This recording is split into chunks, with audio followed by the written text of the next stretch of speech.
in there? I've already gone live, so you can... Oh, okay. Sweet. I guess I'll hit go live too. I do Twitch, but Perfect. it's you can swear all you want on my side. Slap that mature language filter on the second I started. Yeah, I'll rehost you there, Kyle, and then tell me when you go live, Chris. We'll share. I'll count us in.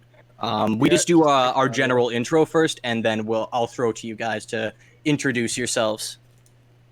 I served under General Intro in Operation Desert Storm. He was a good man. Oh, great man. Yes. Yes. Oh boy. You know what I like? I like that you guys look like half of a metal band. Oh, there's That half. Yeah, the top or the bottom. Just gotta do a little I Dragon Ball think- Z fusion dance. Yeah. And then you We get, split the vertically, ultimate. so it's the back half. It's live, by the way. I feel like Perfect. that guy's face just looks like Zach Wild's asshole. It's amazing. I should be more lit to show up in new tan here, eh? Yeah. How was your beach weekend there? Hot. Yep. Yes. Okay. It was nice though. Just share the stream real quick, and then We were in Hamilton there. They didn't seem to be a lot of distancing going on in the Hammer. Not surprising. yeah, Southern Ontario seem a little Hey. bit dicey. We're kind of happy to be up north. That's No fine. one's We have doing, no like- choice to be 6 feet from each Yeah. other. That's the closest anyone's ever gonna be. No one's guess, doing yeah, the for once living in distancing Yeah, go ahead. I was just gonna say, for once living in your terrible city, probably works out to an advantage for you. At least you can stay alive longer. In your, so it works out. It's like, guys, stay away from Thunder Bay. It's like, no problem. It's like, yeah, but stay away. Like, I don't know, it's good. It's good. yeah, Hey, I'm getting increasing levels of agoraphobia every time I go out. I was already Yes. kind of always borderline, like not good in public, and it's escalated. Over I the feel course that. of these last 4 months. Yeah. Can relate. So I've been trying to force myself to actually go out and do stuff, but it's like every time I'm out of the house, I just all these people. It's like I get the I guess you guys only understand things in terms of memes. So like that picture of the woman with all the numbers by her head. I Like, love try to- that. And then it's just like you looking out and just seeing like vectors for contagion kind of like popping up over people's head. Seeing the exponential growth of their interactive social circles. And but send all these kids back to school is going to fix it all up, right? Oh yeah, definitely. Because they're not gonna just lick each other or whatever. What did you do at grade school? Oh yeah, let's talk about how smart we were as children. So I'll count us in. It's 9 o'clock. We'll go through our roll call and we'll get everything rolling here. Let's make sure I'm actually recording this time. Oh yeah. Yeah. Thank you, Chris, for last week. Okay. Hey. 3, 2, 1. I'm Andrew. I'm Rob. I'm Megan. I'm Kyle. And I'm Chris. And we're your Thunder We're your Geeks. Thunder Geeks. Welcome again to another very special episode. Of course, if this is your first time tuning in, hi, we're your Thunder Geeks. Each week we like to get together, talk about the nerdy stuff we've been up to this week, what's going on in our community, and just try to make you laugh for an hour and a half. Brought to you by our wonderful station, 102.7 FM, CILQ, or around the world at luradio.ca. Now, we do have another very special episode. Rob had the great idea. It's like, hey, since we're all stuck inside, you know who has free time? Everybody. So Rob has just been sending out requests. Just as like, okay, let's see if we can do get more people in. And this is one that Rob has wanted for a long time. He has a particularly unnatural obsession with the macabre, the strange, and the bizarre, and we love him for it. So he has invited the monsters of Schlock here. Guys, how about you introduce yourself? Hi, everybody. We pick in order here. You want to rock, paper, scissors for it, and I can. I'm the Great Orbax, and joined here as always by my brother and best friend, Sweet Pepper Klopek. Hi, everybody. How are you? Fantastic. And we are the Monsters of Schlock. I'm doing an intro here, Rob. Shut up! Yes. Thank you. We've been trying for years. Sorry, so we'll just go back to the beginning there. I'm the Great Orbax. This is, as always. No, but yeah, so we're the Monsters of Schlock, the world's most extreme two-man circus sideshow comedy magic extravaganza. That's the point at which you applaud. Go ahead. Thank you. Hi. So yeah, we do a freak show. How are you guys? Well enough considering everything. I mean, Now, Good. Healthy. healthy's good. Nobody got You're all COVID? healthy. Okay. Not yet, at least. Not yet. yeah, I it's the shouldn't big say that. asterisks in the air. Not yet. I think I'm the one back to work the most, so I'm the one that gets to say not yet.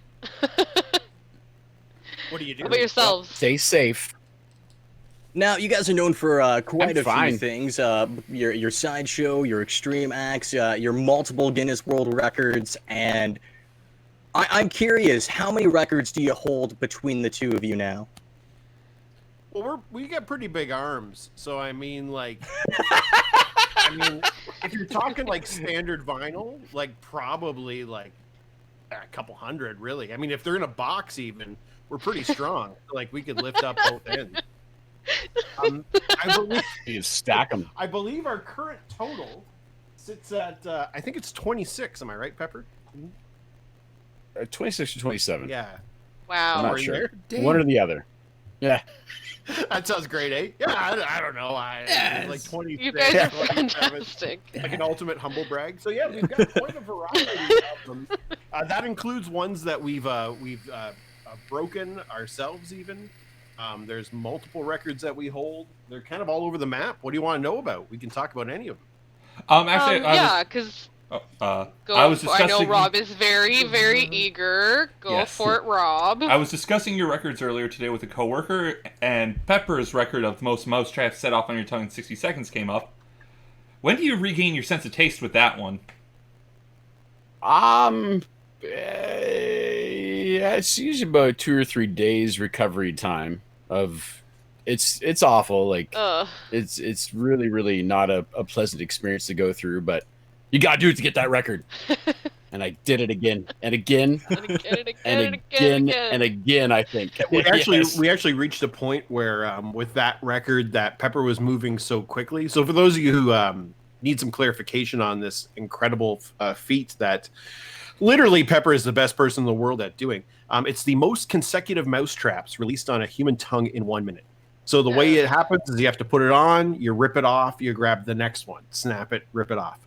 And Pepper's actually going so quickly. At this point, it's what? It's 58 at this I think point? 58 is the official record. Wow. And so that includes snapped traps. So if you pick one up and it goes off in your hand in the time from picking it up to your mouth, then you just chuck that away. It doesn't count as one, right? So in that attempt of 58, I believe he was able to actually pick up and bring towards him 62 or 63. 62 went off on my tongue, but I had 65 or 66 in my hand at one point. But some are so fast I couldn't tell if they actually went off on my tongue or so not. at this point, he's actually moving faster than one trap per second, right? So he's actually broken it a few times, but they had to dismiss the footage because it was going so fast that they couldn't keep track of the actual footage and verify that it was actually, because in order for it to count, the trap's actually got to close on his tongue, right? Yeah. So we actually had to switch to like high speed cameras to capture him because he's moving so quickly. Those I other love that. attempts that failed, they were fun, but that sucks to do that and not get that record. Imagine, Oh, imagine. come on. like, I can't believe that you're moving faster than a mouse trap. Like, you're moving I'm- as I'm a fast. Speed of trap. You're moving I'm as shocked. fast. I'm a or fat old faster. man. Like, I don't know how I do it. Honestly, it's crazy.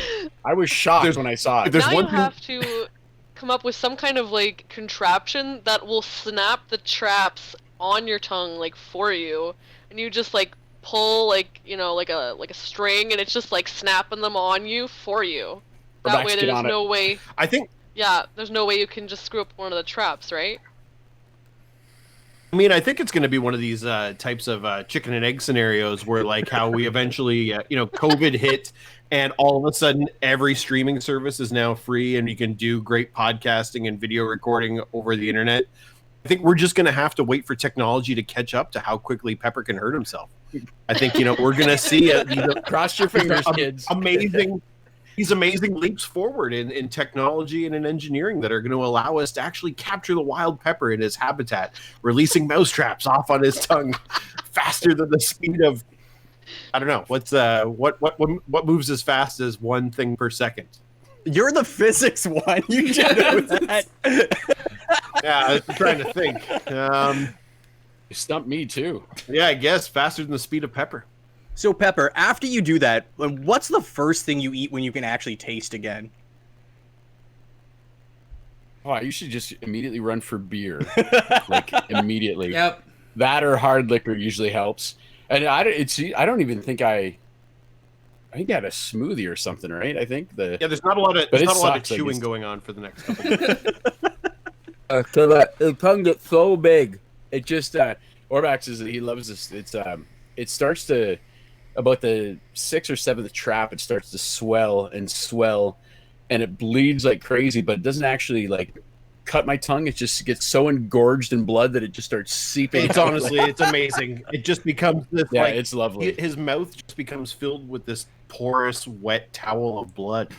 Like it just swells and starts exuding blood, and there's not even a cut on it. It's amazing. I love Pretty it. cool, eh? So for both of you, what age did you start like trying these more extreme things, and what inspired you to, start? We're really smart, and we started doing this stuff in our 30s. Genius. As opposed to everybody else who's successful in this field who began when they were children. But we think we were both pretty straight-laced kids growing up, and we didn't really let the crazy out until we were grown. I mean, we should Old enough to know better. we should have known better. One day it just snapped, and you're like, you know what? Let's do it. Well, I've always been a big fan of trying to trying to do what people tell you can't do. So whether that's through starting a business or becoming an entertainer or doing stunts, if somebody says, well, you can never do that, usually our response is like, oh yeah, well, we'll do it then, regardless of what that decision is, and most often not the best idea, but we will do it just to do it out of spite. And once we say we're going to do something, we feel like we have to do it. Yep. We can't not do it at that point, and that's sometimes detrimental to our own health. Mm-hmm. So, I mean, I think I started doing Sideshow, I guess, about 20 years ago now. So I would have been in my mid-20s, yeah. I guess the original stuff was 98 or 99. Mm-hmm. Last century. Whoa. So, yeah. So that was when I started. And I mean, at that point, it was just kind of Weekend Warrior stuff and like learning Sideshow stunts, like you and Blockhead where you hammer nails in your nose, or like walking on broken glass, or beds of nails, fire breathing and eating and stuff like that. And you're kind of run-of-the-mill stuff, but I was, doing shows. For those of you just listening, I'm using air quotes right now, and I'm incredibly handsome. But but I think I was doing a lot of, I was definitely heading towards the entertainer, livelihood, like trying to make it a career. But like, everybody's got to start from somewhere. So those shows weren't incredible, but they were a start and a beginning. And so I kind of started learning that stuff back then. And for me, the interest was really in, trying to keep alive the Sideshow as like an art form, or as like this cultural tradition that's kind of been handed down through North America. So for me, it was learning a lot of like these traditional Sideshow stunts. More so than trying to innovate them or to change them or anything, and also trying to make them funny too. So, my first Sideshow act was called The Lamest Show on Earth, as a take on The Greatest Show on Earth. And my partner at the time, Mr. Stinky Pants, he would do sort of silly versions of these bits, and I would do these sort of traditional bits. So, like, instead of going through a tennis racket, he would go through a tennis racket like 40 times during the course of the show. And he did, I would do a straight jacket escape, and then he would try and do an escape out of a little kid's Halloween costume. And instead of a geek act where, you would bite the head off a chicken, he would eat like aspirin or drink shampoo and stuff like that. So anyway, he's no longer with us. He passed away, I guess, about 2 or 3 months after we started doing shows. But well, he's passed away and he's dead to me anyway. He's got a family and kids now. Loser, exactly. But yeah, so that's when I started trying to kind of learn those stunts, and then I got into professional wrestling, and I was professional wrestling for a while, and then I came back to Sideshow, and that's when I hooked up with Pepper, and when we started doing gigs together with his band, the Legendary Klopex. Did you have a signature move in wrestling? Like something just wild? Oh yeah, I was a big fan of trying to make. I didn't have a lot. People enjoyed me. I don't think a lot of the people booking and promoting wrestling or who took it seriously enjoyed me. We do a lot of hardcore matches, so it'd be completely covered in blood by the end of them, or spit fire at people and go through a lot of tables and that type of thing. But also, I was always trying to do like the most ridiculous matches. So I did the match with a buddy where like the opening move was we locked up, and then it pushed his head down and started the match with a power bomb, and then the closing move of that same match was a power bomb. we did a match where we did like 6 consecutive missed moonsaults over and over and over again. But my classic finisher was Pepper's gonna love this. Is I used to do this really intense trapezius hold where I'm gonna get up and he jump down and I clamp on that trapezius hold on the guy's traps, right? And it seemed to be enough to get people to submit every time. I don't doubt it. I fought a guy who was an angel character at one point. It was hilarious. I had him in the trap hold, and he said, "My God will never allow me to lose." And then I slapped it on the other trap, and he took it. It was my God, or he said, "My God," or he said, "My faith in God," something like that. It was very funny. And you can see most of that on YouTube too. Oh, I'm a lot excited. A lot of YouTube. I'm definitely looking this up after. At the early 2000s, what a time. So because of the wrestling thing you were talking about, I just remembered the actual last time we met. It wasn't here in town. It was in Toronto when you guys were at Fan Expo near the Rofo Idol. When you guys smashed through all those tables. Ow. Yeah, thank you for letting that restraining order expire against Rob. Well, I just don't think it's enforced as much as it should be. That was. What year was that?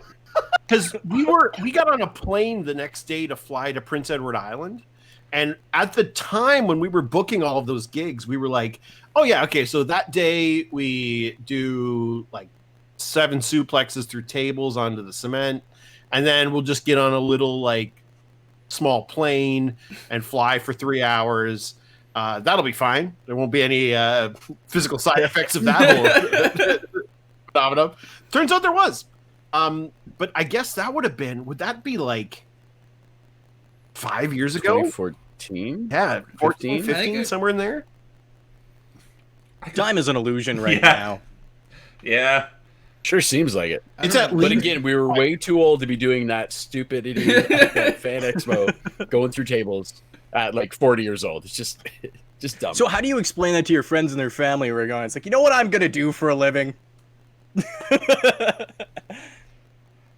I mean, we're pretty lucky in that all of our sort of like, whether it's family, whether it's the wives, whether it's people in our lives, they're all have been like, perhaps in some cases too supportive of us trying to go for our dreams with literally nothing to fall back on.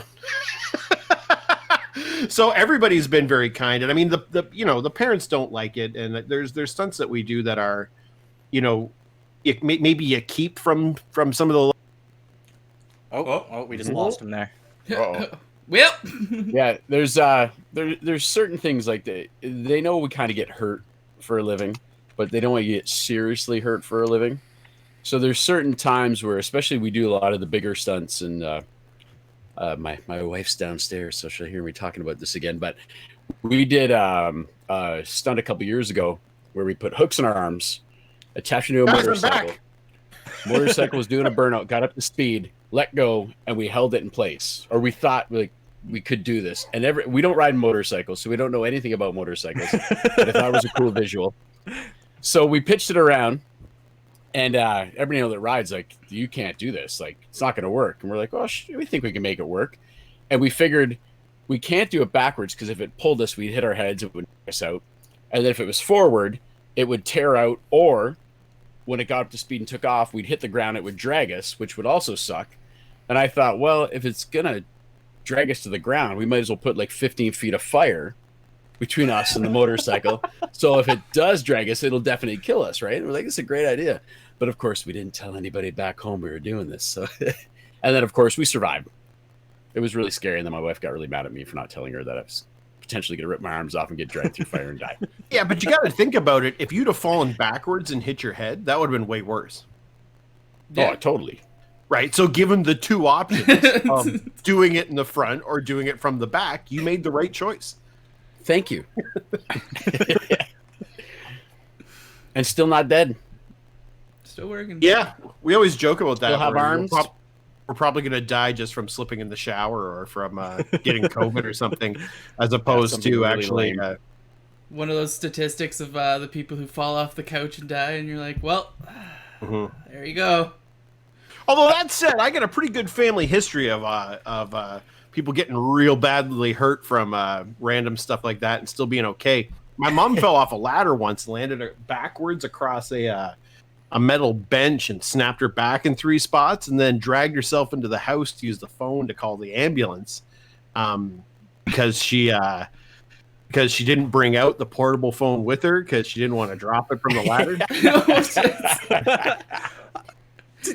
Your mom is the coolest. Yeah, she's missing a finger too. Ooh. It's funny too. My grandfather fell off a 2.5-story roof before and hit the ground, rolled around, covered in blood, came in, and he's like, call an ambulance. And my grandma thought he was just like jerking her around. So she's like, Frank, shut up. And she slapped him. And he was like, he had like all broken ribs and lacerated lungs. It was so good. But he walked inside like a tramp. Oh my That's God. amazing.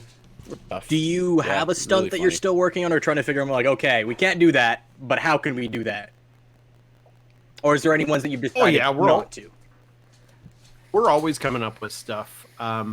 We've been trying to push forward. I was trying to push forward a long time for a Guinness record for a straitjacket escape from a knee suspension.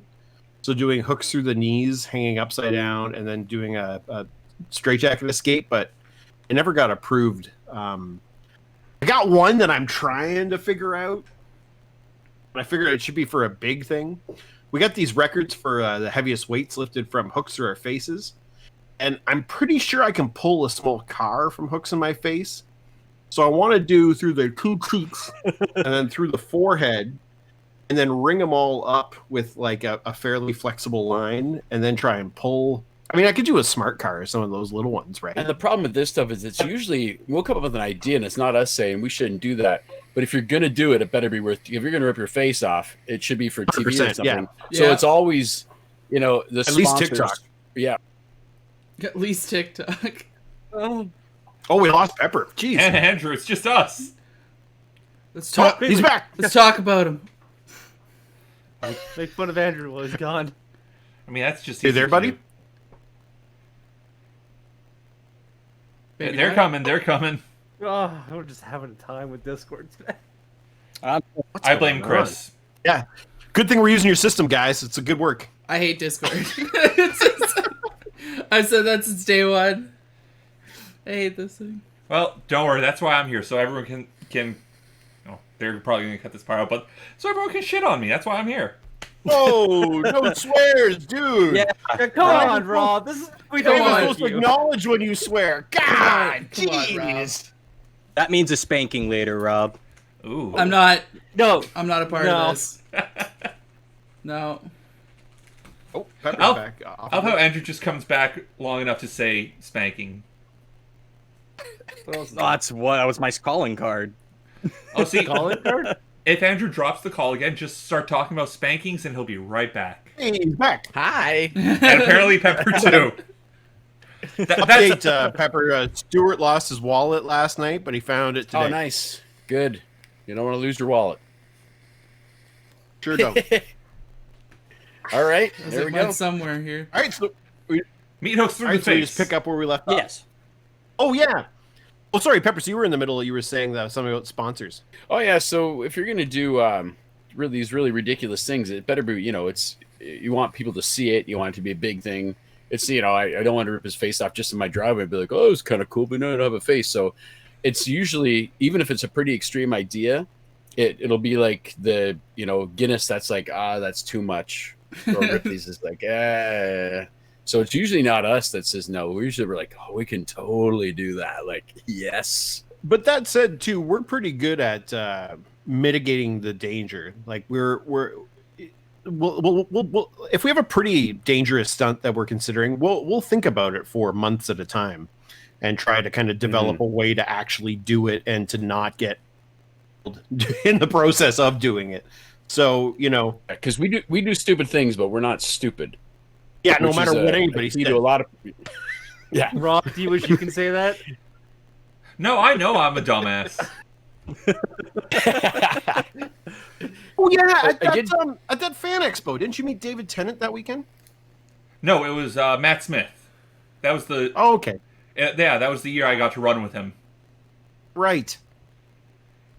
So what year was that then? I'd honestly have to like go to my wall of autographs and see like the little copyright date in the corner. All right, I'm already bored. So anyway, Yeah. Pepper, you were saying? I don't know what I was saying actually.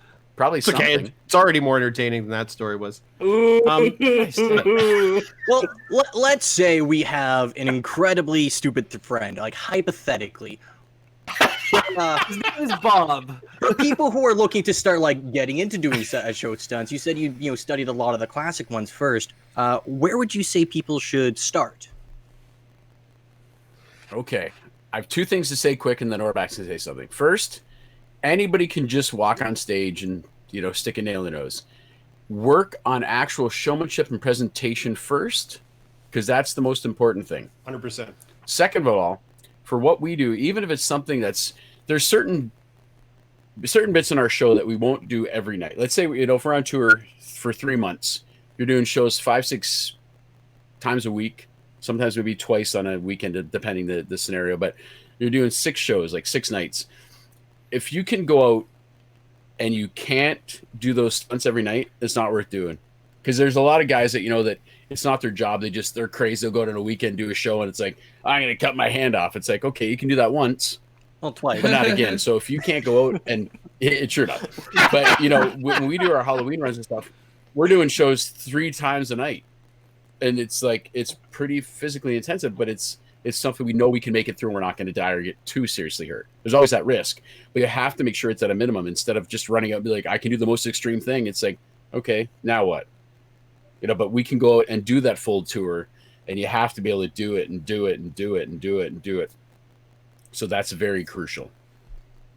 Yeah, I guess that's like part of any show, right? Is being able to put on the persona as well as everything else. Like making sure you're able, because like you can see it in some people where they'll like start to drain out throughout the night, but like the true real performers have that like air above them the whole night. Yeah, you got to keep going, right? And sometimes there's been nights where Orbach's the very first bit, giant hematoma on his hand, just blood pouring out, and we smile and tape his hand up as he's going, and you just got to try to like hope he doesn't bleed to death, but you keep up that smile for the next 90 minutes and just keep on going. It's a train wreck, and then after you fall down and go, oh my god, it's just like, how do we make it through that? But you got to, those people pay to see that 90-minute show, and you got to give them a 90-minute show. Yeah. That's why I respect the old wrestlers like Cactus Jack and stuff so much. And those guys and Sabu, they will go out and literally kill themselves for you and just keep going and going because they know it's you don't want to go. I remember we went to see Abdul the Butcher. I think he was fighting Terry Funk, and they were old at the time. But I'm like, oh, the Funker versus the Butcher. Are you kidding me? And it was one of the worst matches I've ever seen. It was so exciting for 5 minutes, and then Abdul was covered in blood. And he just kind of stood there, and then Funk was like, I got to put on a show now. So they had guys running to the back, and he was fighting everybody and throwing chairs. And but you could tell it, like he had that mentality where he's like, these people didn't pay to see 5 minutes of two old guys just standing there. It's like I have to put on a show, and I respect him so much for that. Like the Funker. Like I used to. It's good. I used to be like the one here that actually like watches wrestling and stuff like that because I love the entertainment value of it really. Oh yeah, every time. Well, okay, that's fair. I still do. But I just kind of switched to UFC fighting, but like, but being able to like watch those people put on the shows, like I remember, way back in the WWE with like Mankind and all of his like flying off onto thumbtacks. He gets up, he's like, next one, and I'm like, what? Hold on, you shouldn't be alive. What happened here? Well, and at least those and guys. When you hear these guys like, pardon me. No, go ahead. I was going to say, and like, Mankind, like poor guy was just in so much pain and could barely get out to that ring. But once he was out there, he was crippled backstage, but get out there and get the adrenaline going. It's like, it's showtime. Like, here we go. Well, and at least these guys got the chance to do that in such a huge, lack of a better word, a huge arena. Like they got the opportunity to get eyes on them to see. Because, I mean, Mankind, Cactus Jack was working forever for nobody to see him. At least he luckily broke through and got to that sort of higher ground. But I'm always upset about guys like Sabu who never really got that chance to hit that huge world audience that it never happened for them. And I mean, the other thing too, on top of it, is you see these guys, it's like no wonder they have that so many of them end up with some kind of painkiller addiction or problem. It's like you're literally destroying their bodies every night for you. Those guys would wrestle like 300 nights of the year. Yeah. And if they took a week off for a funeral, they'd get fired. Back in the day. Yeah. And it's just it's I don't know. Especially it's like ECW back in the day, right? Those guys. Oh my God. They're fighting 6 nights a week, and there's 10 guys in the whole promotion, 12 maybe. Yeah. They're driving the truck. They're setting the ring up. They're again going over their match, and they're literally in that ring bleeding and just killing each other. And then crowd clears out. They tear down the ring, put it in the truck. They drive 10 hours to the next venue, and they did that for like years and making no money at all. And they're more of like what a circus or a sideshow used to be like, is what wrestling was like, where you'd be all hauling together, you'd all set up, you'd all hang sidewall, you'd set up the exhibits and everything, and then tear down and move on to the next promotion. Wrestling just literally picked up the pieces from where sideshow and circus kind of left off and carried that tradition forward of doing that kind of outdoor entertainment, without the internet, doing a live experience. Yeah, but it does come back to what Pepper was saying before. We looked very closely at the stunts we were doing and at what would cause sort of the most long-term damage to us or the most repetitive damage to us. And we actively tried to engage much more showmanship in our show, and much more performance in our show to highlight some of the stunts that we were doing. And that first thing he said, like to work on being a showman or a show person, to work on being an entertainer first. Because if you're doing these incredible stunts, I've seen some of the most amazing things performed around the world to nobody applauding. And then we go out and do a fork in the nose, a mousetrap on the tongue, and we've got the meeting of the palm of our hands. And it's because some of these people just aren't. I mean, I'm not picking anybody out in particular, but it's just this thing that there isn't. They don't have the element of showmanship. If we can make people care as much about one mousetrap going off of the tongue as somebody who's almost killing themselves out of that stage, then you're doing something wrong. You need to sort of work on that. And I think that's how you get the longevity in a career like that. We've been going for 15, 20 years now. And there's very little wrong with us, except for the fact that kids try to make us use Discord to record stuff on when we pay for a perfectly good system that wouldn't have dropped anybody out. I mean, Megan's gone, right? Yeah, Her phone sucks. And she's not coming back. But on our system, she would have been fine. What do you use? But that it goes back to the old wrestlers though. Like, look at the best promo still are Ric Flair, right? Oh, He was a great in the ring, but he was just as good outside there. Yeah, and his promos are they'll live forever on the interwebs. It's just he's so good on that I mic don't know, and bringing that to, persona into the I'm ring. pretty partial to Ultimate Warrior's rambling, nonsensical rants. Great too, right? Great too, but that's such an important part of the whole show. And there's guys that are, unless you're a real like purist about wrestling and not just a casual fan, you'll be like, oh, Benoit was like, he was good, and him fighting those Guerrero, those classic matches and Jericho. But they're just, man, they want some guy who's like, they want Stone Cold, right? Who was he good in the ring? No, but was he hilarious on the mic? Sure. It was great because he was hitting the ring with a Zamboni and stuff like that. Like, they wanted him throwing beers. Yeah, slamming beers, slamming them back, squirting Kurt Angle with a milk truck, it's just regular things. So it's like that was fun, and that's such an important part of the full show. Instead of just going out and working in the ring and not saying anything, and you got to be a full package. Yeah. Oh hey. Speak to the Speaking of, devil. you summoned her. Hello. I think I did say Nathan 3 times. I gotta head to the bathroom, guys. I gotta say Candyman in the mirror a bunch. That's gonna be an interesting new movie coming out. I'm excited to see it, but I feel like I saw the entire movie in the trailer. I hate this new. Oh, everyone! I hate this new trend of every trailer now is just the entire movie. Everything that's why is that? It'll either do that. You guys or like excited the first about 5 minutes. Yeah. Are you guys excited about Lovecraft Country or Lovecraft County? Oh, so excited for that. I am a Yeah. huge Lovecraftian fan, and Jordan Peele is a unique choice, in my opinion, because I don't know how much you guys know. Historically, Lovecraft was super racist, so by having a black director and a black cast, I think it's going to make it so much better, and a middle finger to racism of the past and present. Totally. I think it'll be interesting. Is Peele actually directing it, or is he just like is it just his name thrown on it kind of thing? Should check. I loved his I loved Get Out. Yeah. I think that was probably my favorite new horror maybe in the last maybe 10 years.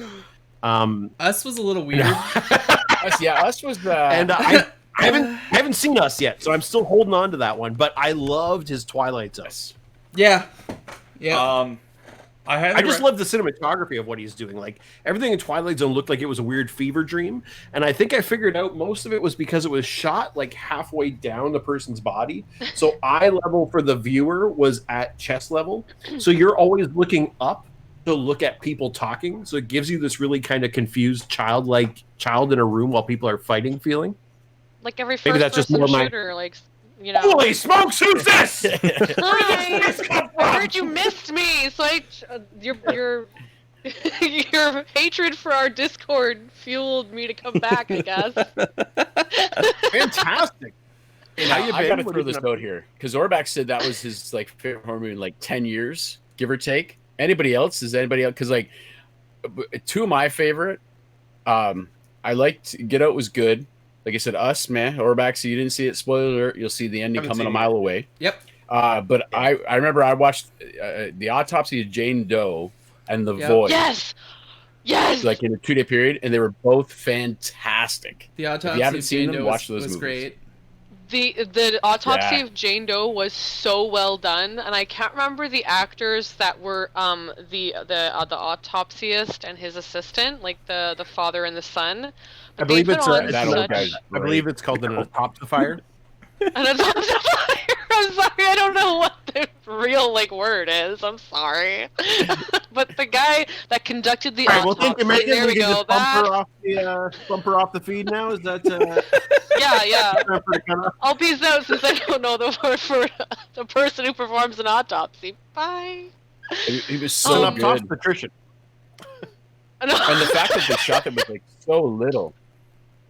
It was just Yes. like the two of them, or three of them, I guess, technically, but no budget, but talk about atmosphere. It was such a great movie. I still haven't seen either of those two. They're on my list of ones to catch up with. But it's been shocking during COVID and being in a constant state of depression every day, how little I've been interested in watching horror movies, and I'm desperately just looking for anything to make me laugh at a given moment in time.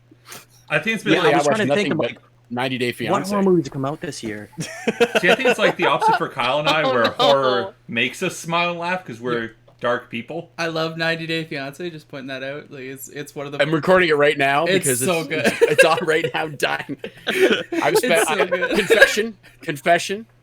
I've spent $45 in iTunes credits getting past seasons in the past 3 weeks. So Yeah. it's true. You heard it here first.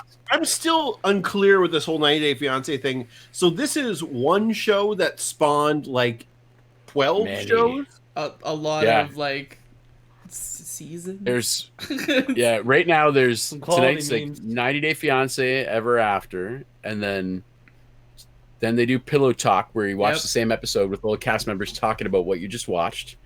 And then tomorrow night is B90 Strikes Back, where it's like Inception. So it's the people from this season watching their episodes and watching the other people talk about it, and then they responded like Oh. Twitter and stuff. So I it's thought by wild. And then Inception you meant it was just crazy overrated. Ooh. Chung. and then there's the other way. So instead of the people coming to America to get a fiance, they go to other countries. And then there's Pillow Talk for that one. And then next week is Darcy and Stacy. I was like, that I'm one very guy excited will always live in my brain. The one that went to Ukraine to talk to his wife and like bought her the brand new iPhone X and everything, and she's like, "My nails are too long to type on the phone. Yeah, Sorry." she can use the phone. Lana. David and Lana. Yeah, Is it always catfishing? it's pretty Because bad. everything I see, it's always catfishing. Well, everyone Somehow, knows. Like, there was one this season. Well, we got taken, but that woman, she exists. When Lana Yeah. walked up, did you die? We were like, oh, oh, my so she God! I was freaking out. exists. Everyone knows the like meme of Big Ed and Rose there. The short guy with no neck who's just like, he talked himself up like he was like the hottest guy on the planet to her and everything like that. You just show up and you're like, oh no. he thought, like when he looks in the mirror, he thinks he looks like the lead singer of Cannibal Corpse. Like he thinks he's George Fisher. Yeah. Like, he's got no He's neck. kind of like just a Like, that's tinier what- version of that, I guess. He's a dumb person. Like that's. He's great this- on that B90 Strikes Back, though. Oh, He's the I'm best. excited.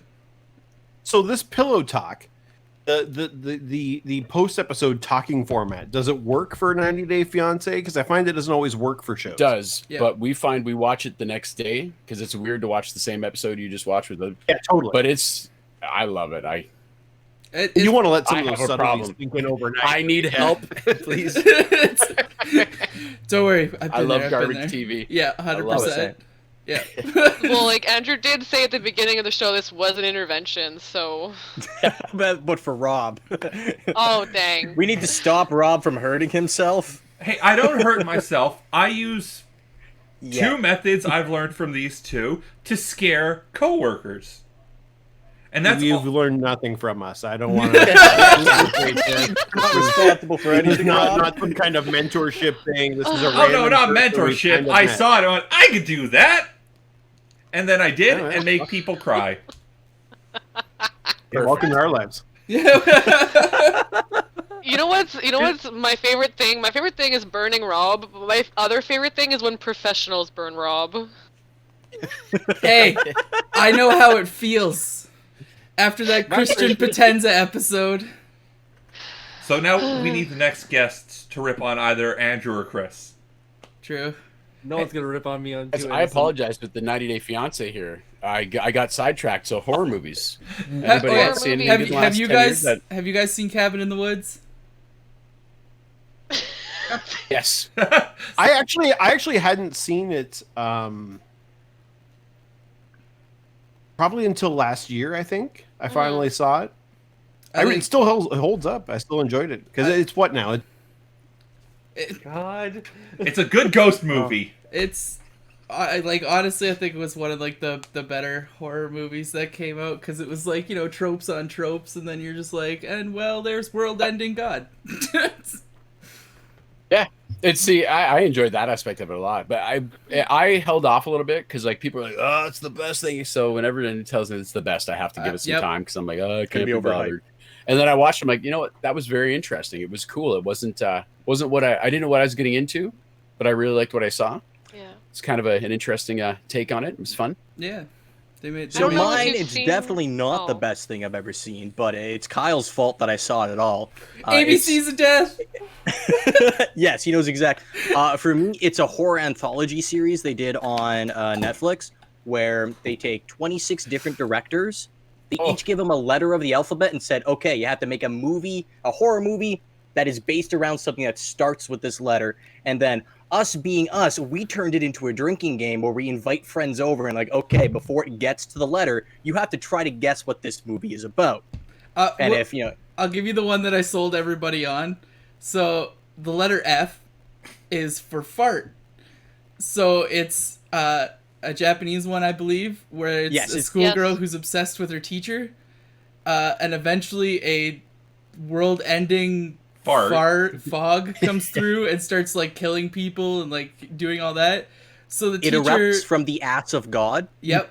And then so the teacher then I guess sucks the girl into a pocket dimension in herself. Like there was no no you don't understand here, Kyle. It's a magical fart dimension that is inside of her butthole.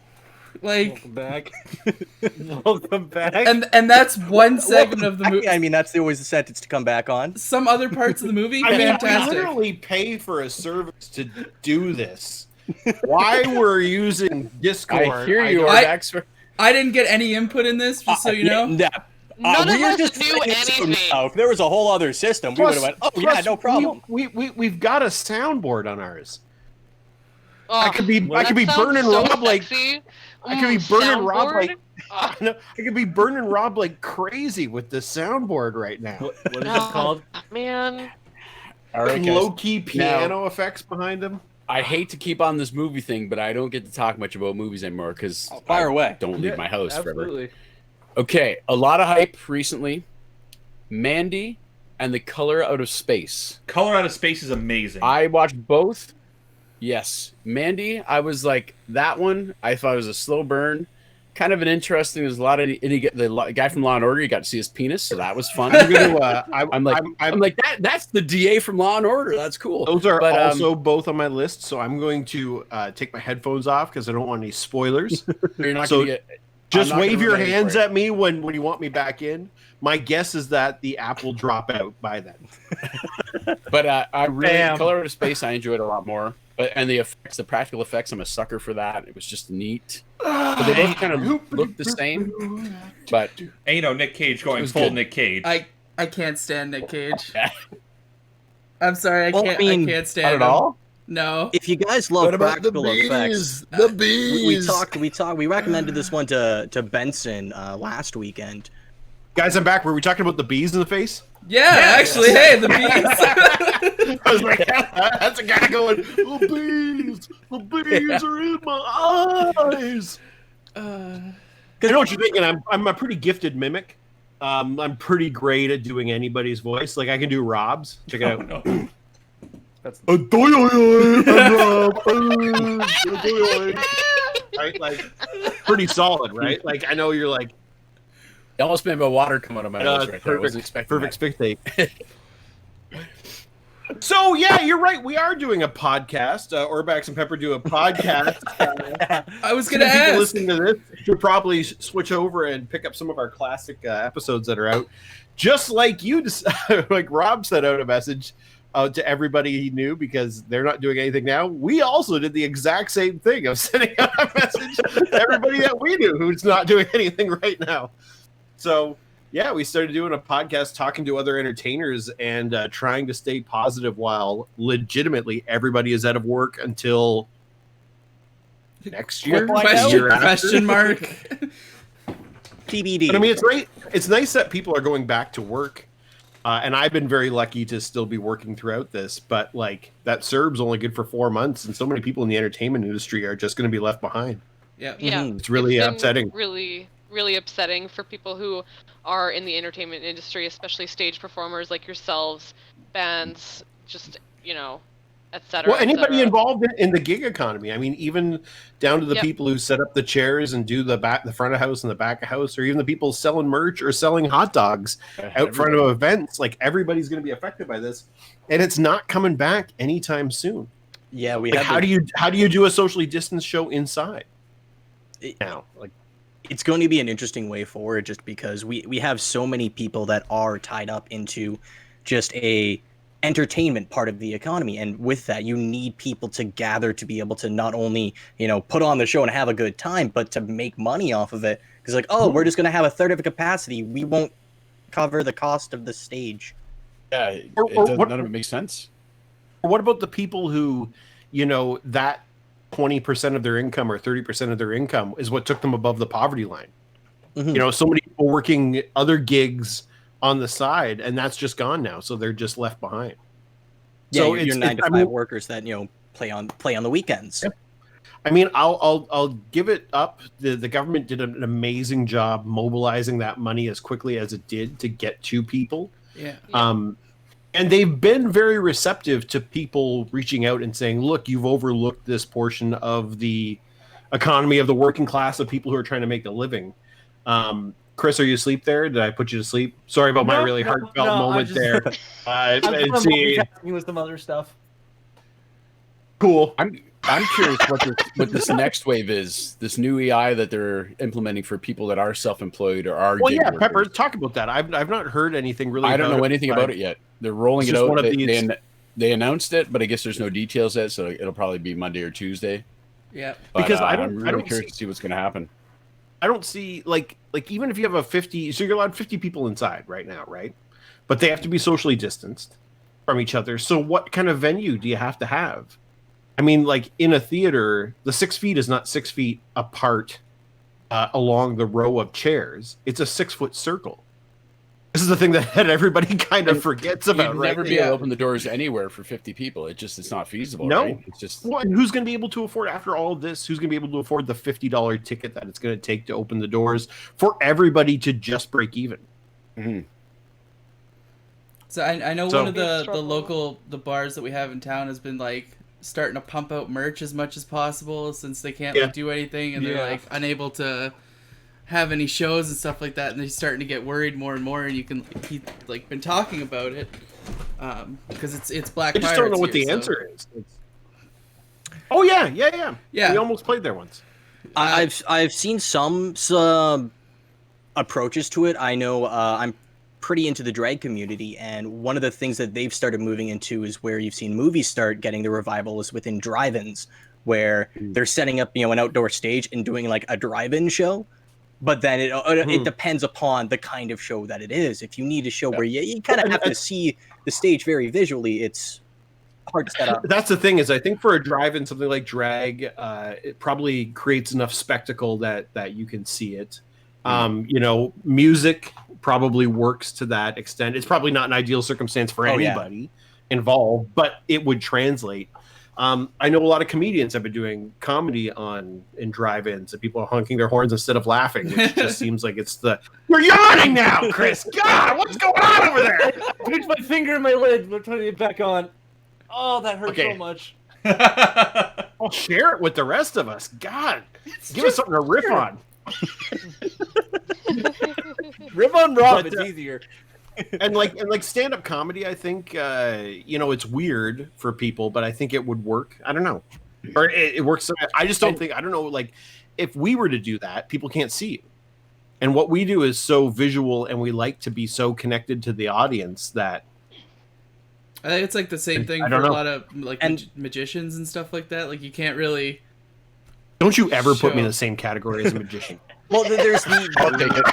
the extra We're both union- level we're both of danger union there, members. since we're dealing with a virus where it's like, oh man, I'm going to do a stunt that might cause me to bleed, and that's going to sure, it freaked people out before, but now it has that extra level of horror. It's like, ooh, blood. Well, that's the worst part. Is our act was entirely respiratory droplet based before this, and I just don't. We'd just written a whole new bit. I just don't whole see show. how we're going to be able to market that, and we invested a lot of research and development into it.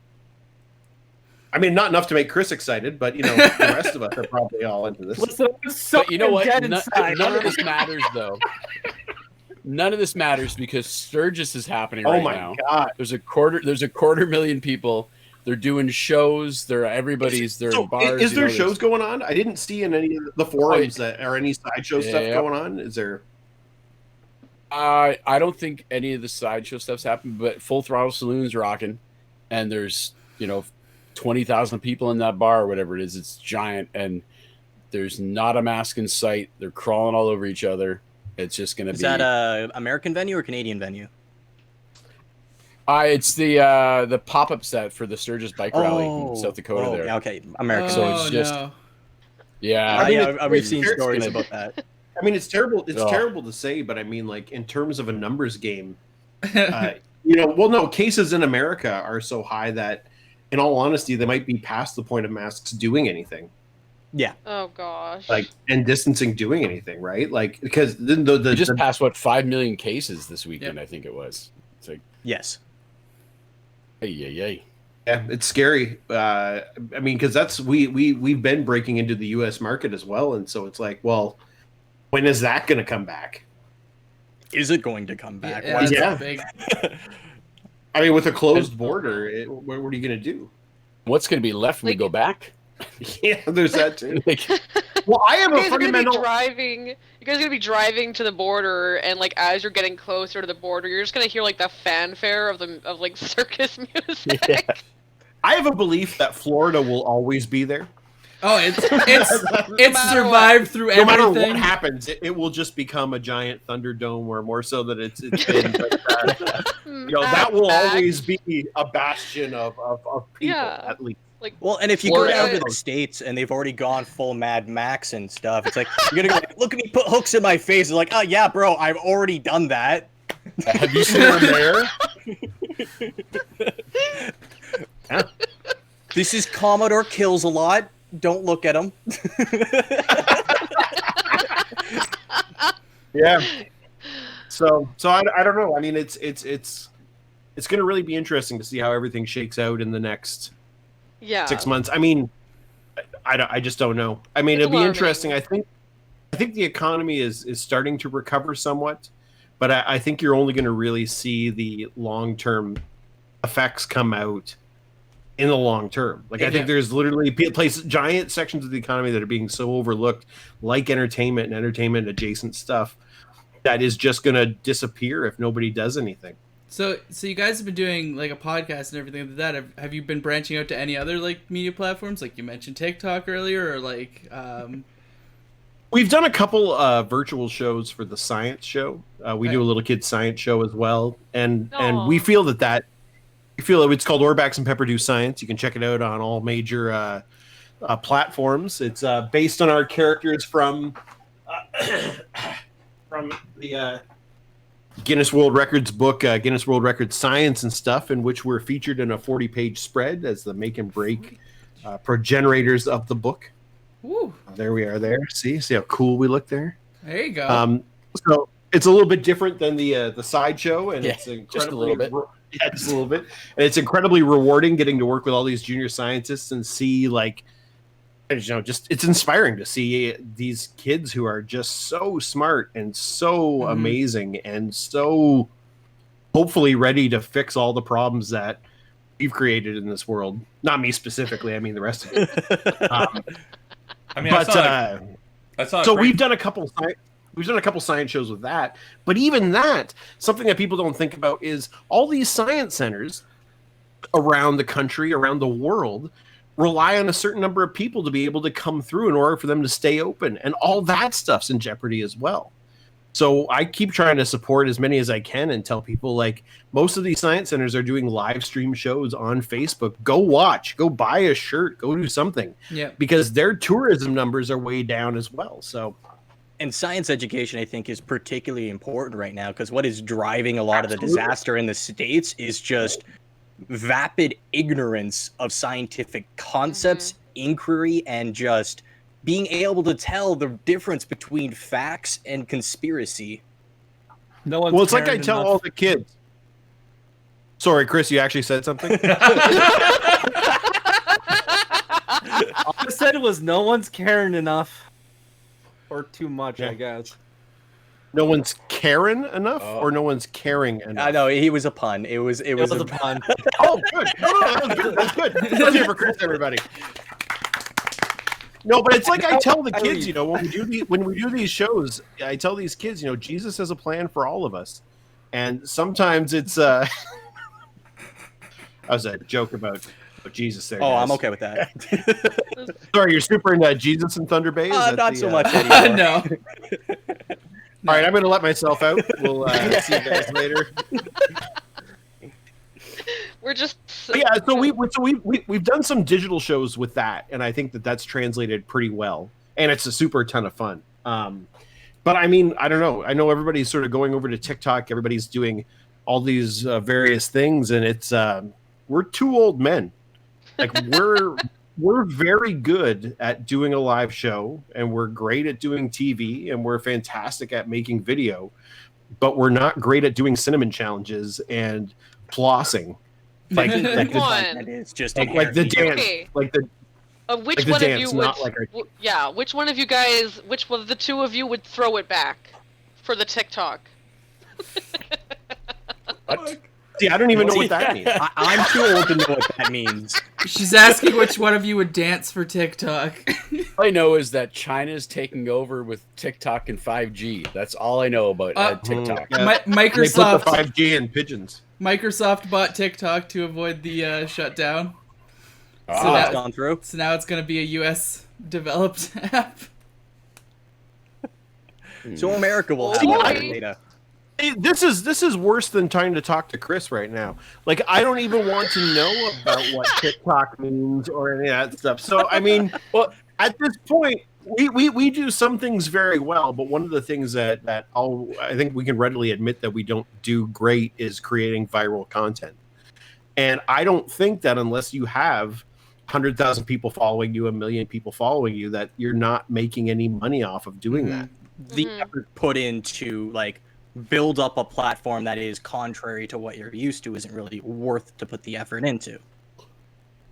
Or that we're even able to do. I mean, I just don't want to look like a douche, guys. I mean, I know you guys are fine looking like morons everywhere. This a lot of the YouTube stuff I just can't deal with. It's too yuckstery.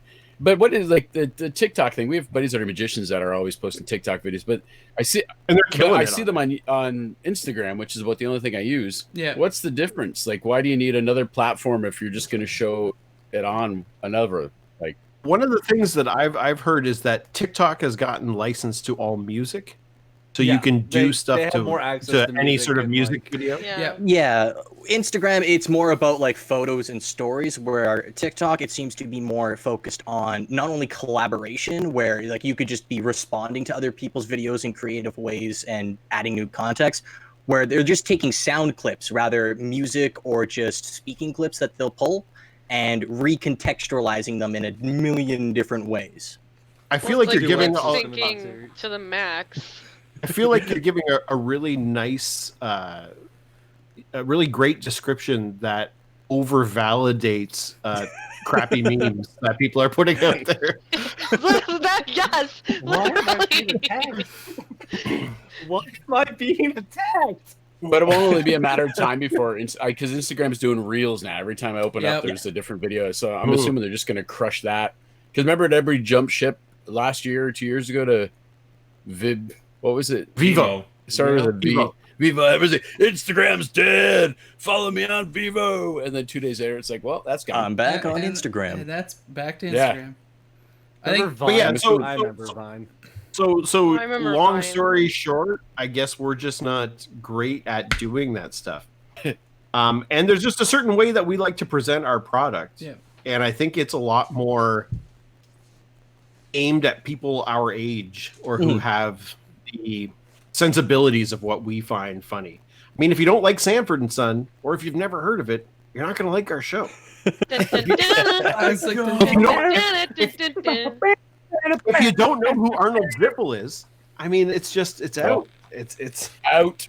Get out. Now, So- you mentioned Okay. early in the show that you guys got banned from Alberta. I'm curious. What's the story behind that? Alberta sucks. End of story. Saying- There you go. Perfect. It's a pretty succinct story. Country. Truth hurts. 2-word story. Well, that's the one good thing about this pandemic is it shut down the Stampede this year. So I'm all for that. We were I guess it was 2008.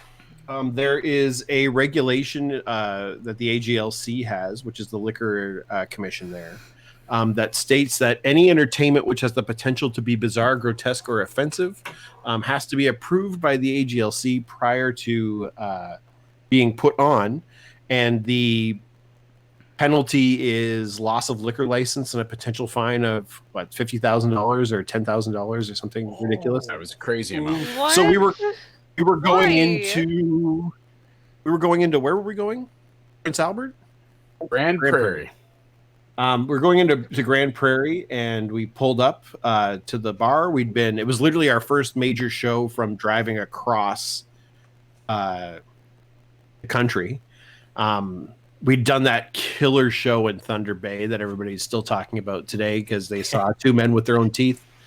And made our way all the way. We survived Winnipeg, 3 days in Winnipeg, and then came into Grand Prairie for like our first big show in Alberta, and pulled up to the venue, and there was a giant canceled sign over top of our poster, and found out that the AGLC had rolled in on a Friday at 4:00 kind of thing, so that there's no repercussion, there's nobody to follow up with. Yep.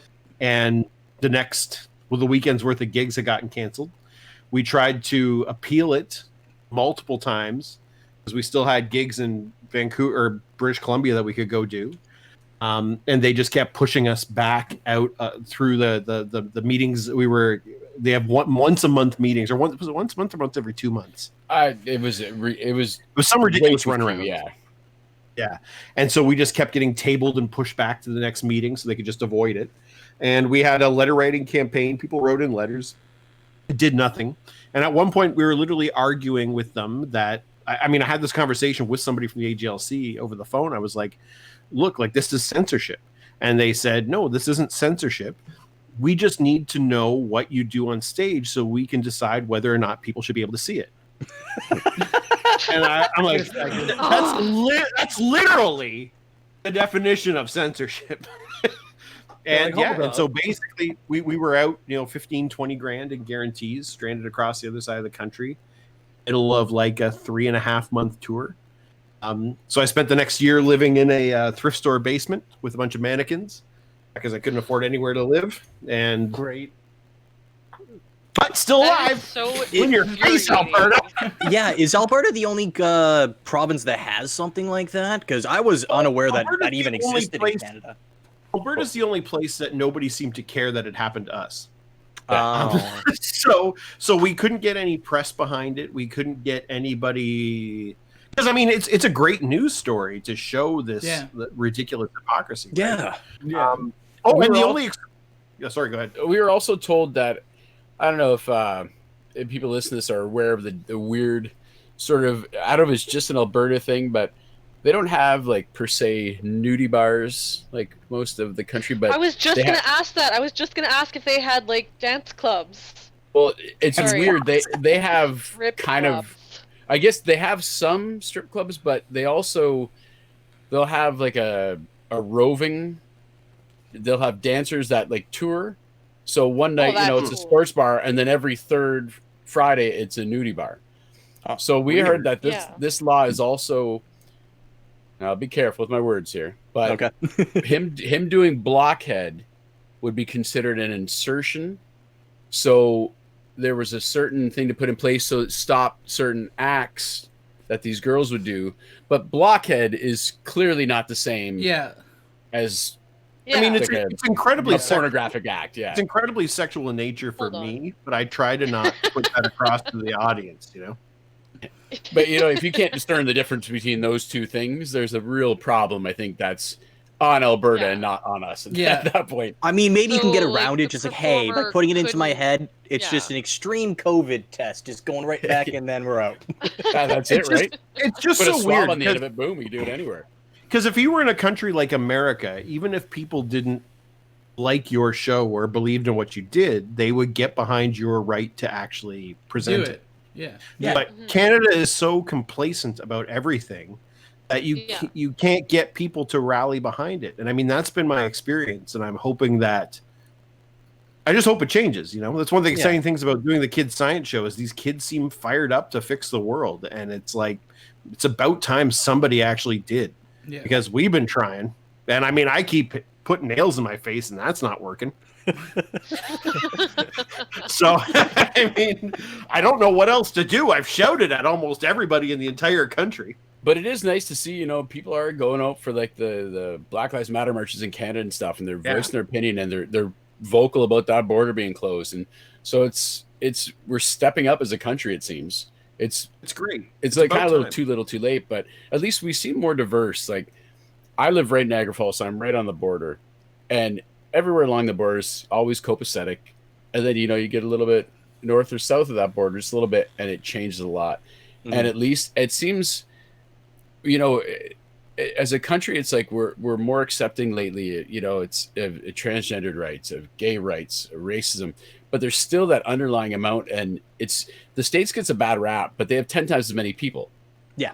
And it's like, I've seen terrible things in this country, like terrible things in Canada. And it's just a numbers game. So it's still there, and we have to weed that out. Like we got to get rid of that. Because like I love Jagmeet Singh. I think Singh's great, but unfortunately, I don't think he'll ever get the votes he needs to be a leader because the brown guy. It's like, well, no, like, come on, guys, it's 2020. Like, well, but I mean, I think the hope is that you see something like the votes that took place with things like Brexit, right? Where it's an older generation that's clinging to these old ways. And in all honesty, it's just a time game. Yeah. In another 10 years, there isn't going to be this problem, hopefully. And the key is that if the people are vocal enough about, everybody's always like, oh, it's political correctness gone wild. And it's like, no, people just aren't, people just don't want people to be jerks anymore. Like, literally. Why do you Just be care? nice. Why do you care that this person who's living a nice life wants to be called he or she? Why do you care if they change their name? Why do you care if they identify with being a dog or a My Little Pony? Why does any of that affect you if that person, contributes to society in a positive way? And all you can do is bring negativity. And a lot Chris, of I'm that talking to you. A lot of that comes from just that sort of older traditional structure where people are trying to mold everyone into, you can only be one type of person. We're going to have, a white picket fence and 2.5 kids, and we're going to be a happy cis hetero couple. But it's even the ones that have pushed the boundaries have been the ones on the fringes doing things that will shock until they're like it normalized, and then it. I mean, you're right. I guess we are heroes. Yeah, that's what I'm trying to say.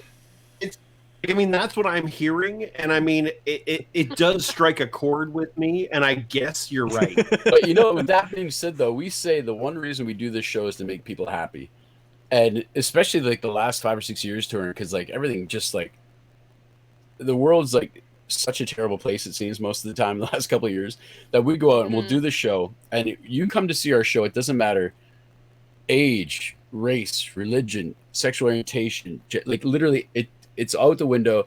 It's just come laugh. Even if you're like covering your face, you're still giggling, right? You're still you caught up in it, and it's been pretty touching. We were doing shows in Ireland a couple of years ago, and a woman came up from Iran and interviewed us about how important it was for laughter and why we thought it was important. And it's touching stuff, and it's funny where I wish I had the photo. It must be on Facebook somewhere, but we finished the show, and I'm, wiping the blood off my face, and we're sweating. There's glitter stuck to me and confetti, and Orbax isn't wearing pants, and it's just like the typical end of the awfulness, right? And this Muslim family walked up, and they wanted a photo, and they hand like their little baby to me. So they're all, dressed to the nines. They're impeccably dressed and clean, and they got these two hooligans covered in blood holding the baby, and it was just such a sweet thing because like they got it. It's just like this is just fun, and thank you for giving us that hour where we don't have to worry about anything except having a good time. But some people get it. Like it's funny when you go and do these things and you get banned or people are upset about your show. It's like, do you think we're actually awful people? Like, you understand this is a show, right? We're all just having fun. And it's like we're presenting characters and we're doing this silly stuff to get you to laugh. And when you see families like that who give you their baby afterwards, and you're like, I don't know, I guess just toss it in the trunk and we'll raise it like the rest of them. That's our baby now. Our baby. We had I mean, it's very kind, and I mean, people get down on it, but I mean, like a new kidney like that can go for like $150,000-$250,000. And in these times, it's like people, we're not getting back to an economy anytime soon. So it's like I say to Pepper, it's like, get that retina scraper out and let's go to harvest. We had the conversation a couple weeks ago on the show of like people unable to like disassociate characters from like TV shows and stuff like that. So like the example was a character in the Last of Us 2 game that just came out was heavily disliked by the community and started receiving death threat after death threat because she played this character. Yeah, their voice actor. Their voice actor was who is like one of the most prevalent ones in the industry right now. Also, but you know what? That's interesting because in the last sort of 15 years of doing this, we've seen a shift in entertainment going from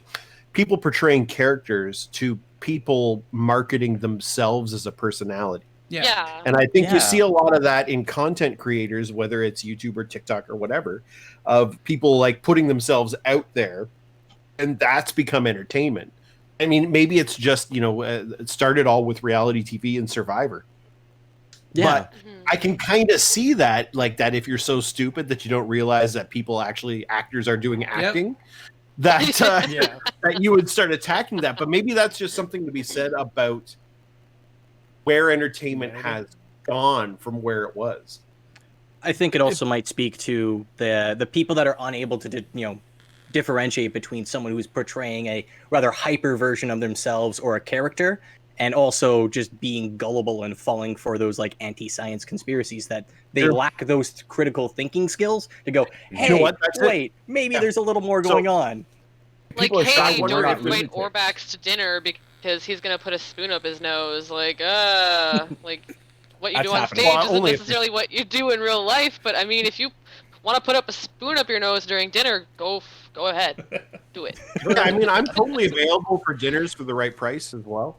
But I mean, it is an interesting thing where you see that the devolution of critical thinking skills mixing with the rise of reality TV and that kind of entertainment genre. I never really thought of it that way, but I mean, they are specifically linked together, right? People want a more interesting story, so they craft one. Yeah. Chris, what do you think? I miss making fun. Hey, Chris, is that one of those fancy gaming I can't chairs? see Chris. Yeah, it is. I do. It is. And it has a back massager. It's have two squares going around and around for Chris. It's turn on that back massager, buddy.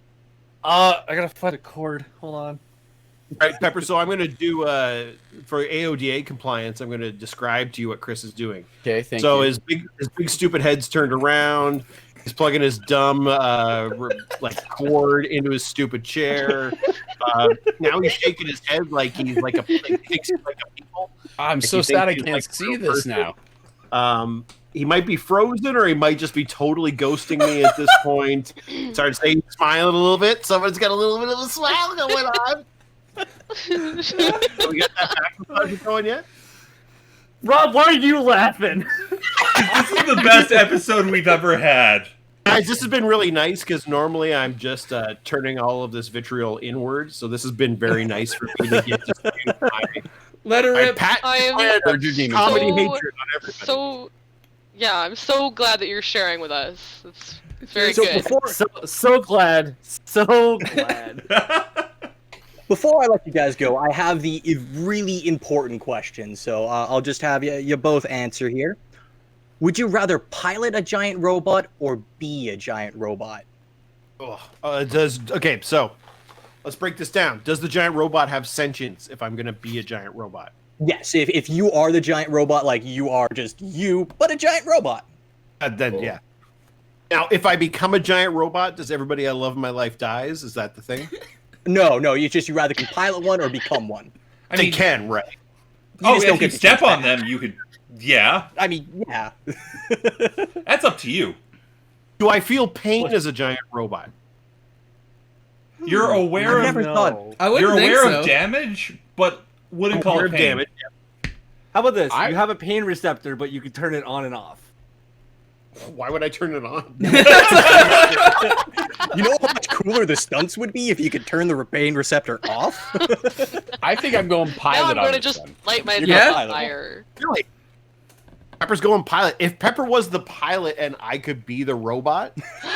I can just imagine the So, situation. Also, are we going classic like anime, like Robotech Yeah. style, where I have unlimited bullets Yes. or weaponry? Absolutely. I'm a robot that shoots I axes have into a my requ- hands, and there's unlimited I have a axes. request. That I have a sounds lit. request for Pepper piloting though. We have to have like a helmet that covers everything except for like the beard pokes out of it. Of course. Okay? And I'll allow that as long as just he a can say, silver dome with the sideburns sticking out. and as long as he can say enhance as many times as he wants, and it enhances Enhance. actually works. If you could ride any giant version of an animal into battle, what would it be? Giant version of are we talking like we're including insects? Are we going all the way Yes. down to like protozoa? Can we talk tardigrades here? What are we talking? Oh, if you want to wanna ride ride a a giant tardigrade? tardigrade, I am. You ride that water bear. They have their little faces and their little leggies. I think I'm gonna go with giant panther that eats giant tardigrades. I mean, yeah. You know what? I think. Well, it depends. I'm gonna say snail, only because when we saw that guy when we were in where were we? Blackpool. We did this Blackpool. festival called Shazam, and they had a guy who's one of the Imagineers from Disney, and he had how did that work, Orbax? Was it just a giant snail he was riding around? Was it a legit big giant snail? Yeah. It was basically he looked like the guy from Neverending Story kind of thing, where he was just riding the back of a giant snail, which was actually a Segway built into the snail. So he built out the full snail body onto the Segway, and then had fake legs coming off his half body kind of thing, like So emu smart. there. Yeah, and it looked so cool. So now I just want a giant snail. Yeah. And he had like armatures in it, so his tongue could And come it'd out, its come head up could and move. sniff you, and it was amazing. Get a conch shell that he'd blow to summon it and stuff. Oh, that's so I don't know cool. if it'd be that pretty quick going into battle because it'd probably be really slow, and they could probably. Dude, you look so cool when you It'd be died. awesome, eh? It would be amazing. Ah! You get there by the end of the war. Yeah. So the best thing is, sorry, I mean, if over you want, already. if you, let's say you don't like it's all at the someone. same time. Oh my god. Let's say you don't like someone, like your neighbor, like a lot. You could just like get this snail to like go on their lawn, and when they wake up in the morning, there's like these giant snail trails like all over their lawn. It's just slimy. But they're gonna know. Dude, you could do. You shouldn't do that stuff to Chris. Yeah, but I mean, like the snail slime is only slimy when it's pushed on, right? Like it's a non-Newtonian fluid. Yeah, So I didn't know that. It only That's new information for me. yeah. So that's how they allow them to, and then it's also used as a tracking agent by other snails, right? So other snails go to follow the same paths, presumably for the same food. I'm learning so much right now. You would have an army of But I mean, baby like, snails. I If you're love, going, I love bug giant, stuff, and this is all new stuff to me. Like I'm still like, wow, I love it. Thank you. sounds to me like you don't like bug stuff though. But like getting if you're going like giant versions of animals into battle, like you got to go straight up sectars, right? Like you got to go with giant insects Yeah. like Spidrax, That's and what I that picked. giant like gloved hand with the wings on it. Come on, I picked Big the mantis. bombardier beetle with the like big molten shot cannon that it could shoot Totally. out. totally right. I mean, that's just what happens when you make insects big. Is a hot dog a sandwich? No. Waiting on Pepper to hear what he You know says. what? Pepper, what do you think? He's thinking hard about it. I'm gonna say yes because it's just a small submarine sandwich, right? And those are still. I'm an old man. A submarine sandwich, but Interesting. a sub bun. You shrink it down. It's a hot dog bun. You put stuff in it. You eat it. Sandwich. Boom. Mic drop out. Sandwich. Hot dog. I mean, I guess that Dog. makes sense. I've got your copy of the Hoagie Manifesto here somewhere. And I believe that's all just laid out in that. Yeah. That's, Send it out. So last off, I'm gonna rapid fire just one or the other, this or that. Are you a lover or a fighter? Are you a lover or a fighter? Ooh, lover. Lover. fighter? Marvel or DC? Oh, Marvel. Marvel. Star Wars or Star Trek? Star Trek. Star Wars. Would you rather be eaten by a horde of gerbils or a flock of ducks? Ducks. Would I rather? Yeah, you're good. Just because ducks would look hilarious. Yeah, I guess ducks. Tacos or pizza? Oh, yeah, I didn't even think. You'd have to choke you down like crazy. It'd be ridiculous. Tacos or pizza? Tacos. Right? Jeez. I don't know. I don't know. I gotta go pizza. Pirates or ninjas? Ninjas. Ninjas. Burned to death or frozen to death? Well, I've already been so I'm gotta go with frozen. You know, Pancakes or waffles? That's the whole problem. I got burned once and I just can't let it go. Let it go. The frozen reference, right? Yep. Chris, right? Right. Right. Good reference. Chris loves Frozen. Waffles. Star Trek holodeck or Matrix head jack? Star Trek. Holodeck, yeah, for sure. It'll be Yeah. stupid. Would you rather wipe with sandpaper or poison ivy? What grit sandpaper? Very rough. I can't remember, is it the lower number or higher number that's worse, but you're I'm taking going off some skin. sandpaper. Sandpaper. Just turn around, dummy. That's what I was thinking. You're the first one to figure that out. Two sides on it. Cats or dogs? Dogs. That's And most importantly, who has the better booty? Peter Parker Spider-Man or Dick Grayson Nightwing? Spider-Man. I mean, we're talking age-appropriate Yes. versions of this, right? Yeah. Yeah, okay. Yeah. You're not trying to wrangle us in as to catch a predator or something, here, is it? Take a seat, Yeah. please. Spider-Man. Ormax Pepper, I want to thank you guys so much for joining us, of course. You've been fantastic. And guys, if you do want to see more of them, you can go check out their YouTube page or check out their podcast. Ormax and Pepper do a podcast. Yeah. Thanks for having us, This guys. is a really well, fun. we try. I gotta say, I'm trying it to. was I try to wild. put off all conversations with Rob as long as I possibly can. And shut up, Chris. And this worked. It's nice to talk to you and to see you. Yeah, no, it's just absolutely lovely. And I don't know if people know, but you guys are fantastic people to chat with. This has actually been a lot of fun. And yeah, stay safe, everybody. Oh yeah, we appreciate Thank you so much. Indeed. Of course, folks, if you want to Bye, continue the everybody. conversation online, you can do so on our Thank Facebook you. page at facebook.com/ThunderGeekSpeak. If you want to listen live, you can do so 9 o'clock there, or of course, catch us on the radio 10:30 p.m. Sunday nights on 102.7 FM CILU, or around the world at luradio.ca. Or Kyle's been doing his video game streams on twitch.tv/FrozenFire727. We're going to wrap up the show here. But of course, I'm Andrew. I'm Rob. I'm Megan. Hi, I'm Kyle. And I was told to shut up. And we're your Thunder Geeks. We'll see you Yes, I love you. You're my favorite. Don't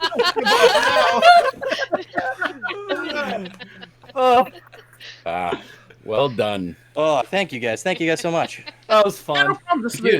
That was a blast. Oh, we try. I guess that's the practice one. I guess we do the real one now, or is that Here we go. First try, no warm up. warmed up? Yeah, and Rob, for future reference, next time, if the guest says, "Hey, we have a sister board to record on," you know what? Tell us, and we'll record on their fucking system. Because we're just we holding can give you with chewing gum right now, going, it's like we could give you separate wave tracks for everybody if you wanted, and then just fuck! you can put them together. Oh, like, how sweet that would have been for editing. Jesus. Bruh. We use a underneath. program. So we use a program called Zencaster that you guys might want to look into. Yeah. It's Googling free. it right It's now. free during the coronavirus. Nice. You can have unlimited guests.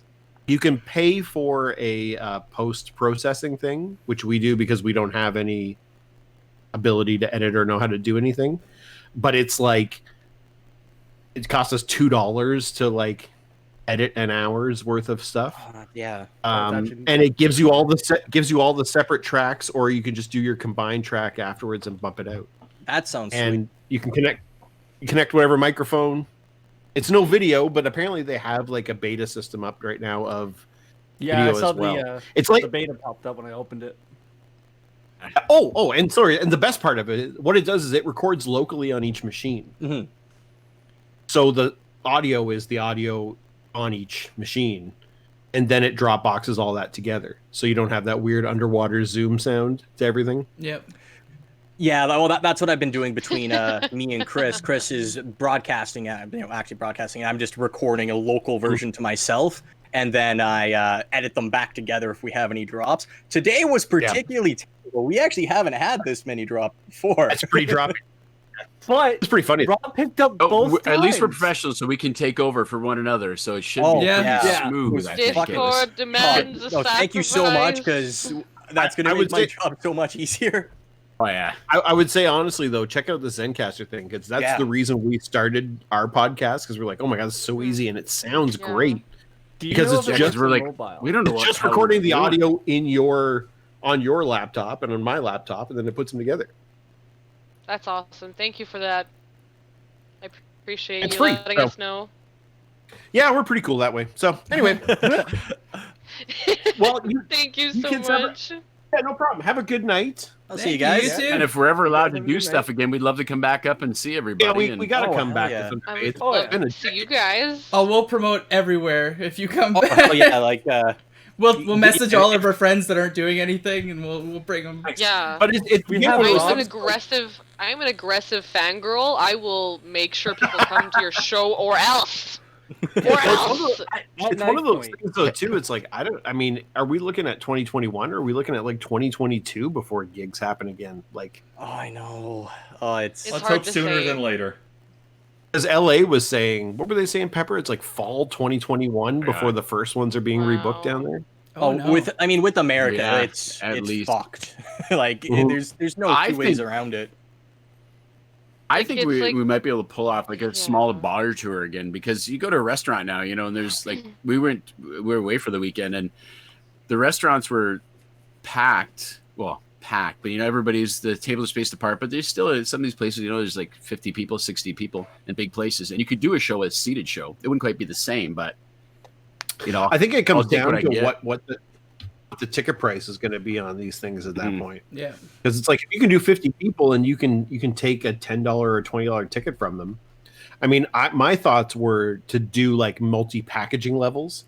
So you pre-buy the ticket, or you pre-buy ticket and t-shirt, or ticket and t-shirt and video or whatever, and create like a multi-staged marketing element to it where a person could come in and spend $20, or they could spend $50, but And they're You're not making crowding a most of merch it- table because they know they want shit already. this is exactly it, right? And then you're making your money on the back end, but you've already got it before you even go.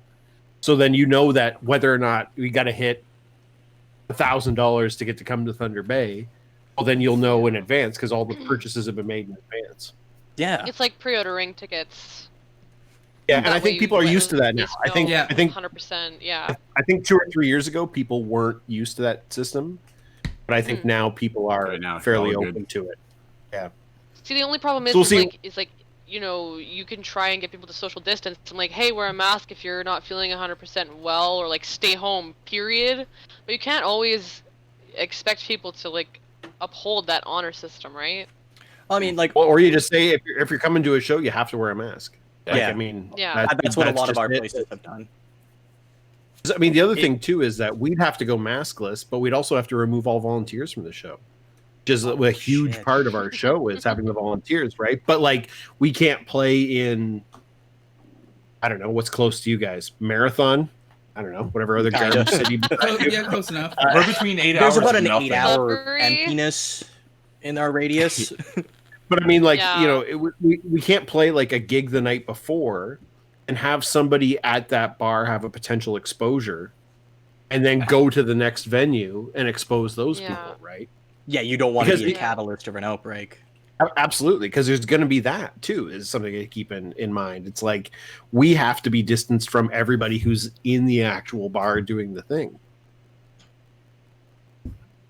So who There knows? like a performer, like And a like there was we can a- hope and pray a for a musician vaccine, but of that some comes kind. back to the science stuff Yeah. where it's just, oh, Okay. Science. Well, and also the Anti-vaxxers vaccines are having their day.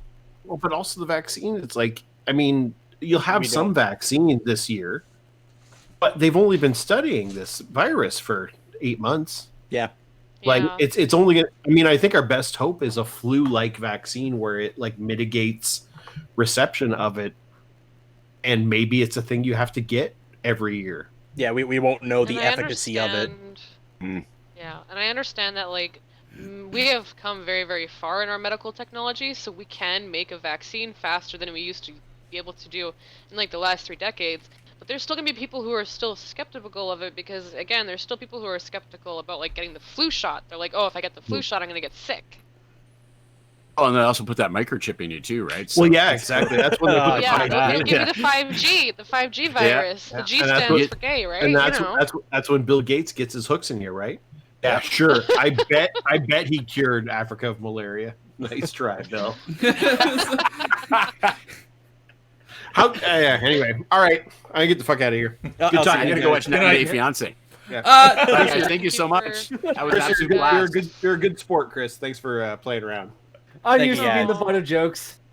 It's okay. I mean, it's I know I can be harsh, but it's all out of It was I Chris, guess I love- can't see you, but Orbex. love's Everybody- too strong a word, but it's yeah. Anyway, see you, buddy. Take care, Pepper. Yeah. Hi guys, Thanks, thank you so everybody. much.